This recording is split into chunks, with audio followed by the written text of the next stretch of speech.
నమస్తే ఫ్రెండ్స్, నేను ఈరోజు మీకు చాలా హెల్దీ రెసిపీని అయితే చూపిస్తా అండి.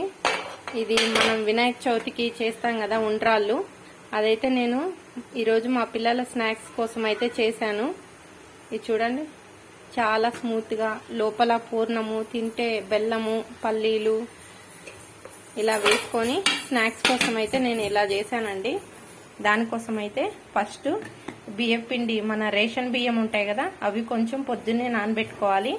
ఒక గంట సేపు ఇలా బియ్యం పిండిని అయితే బాగా మిక్సీ పట్టుకొని జల్లిచ్చి ఇలా అయితే తీసుకొని కొంచెం నెయ్యిని అయితే వేసుకున్నాను.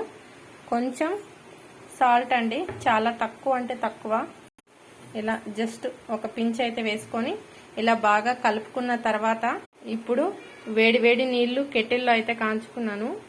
దీన్ని అలా కొంచెం పోసుకోవాలండి, ఎక్కువ పోసుకోవద్దు.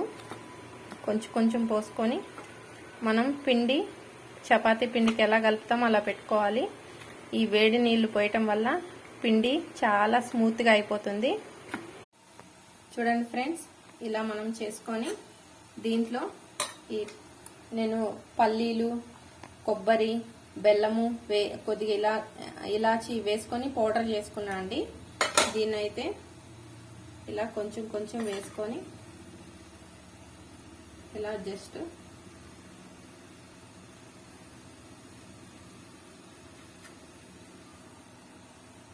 ఇలా చేసుకొని ఇడ్లీ పాత్రలో అయితే పెట్టుకోవాలి.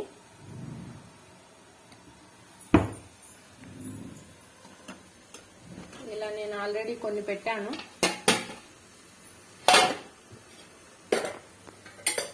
చూడండి, చాలా స్మూత్గా ఉన్నాయండి. తింటే కూడా టేస్ట్ అయితే సూపర్ ఉంటుంది. మీరు కూడా ట్రై చేయండి. నచ్చితే లైక్ చేయండి, షేర్ చేయండి, సబ్స్క్రైబ్ చేయండి.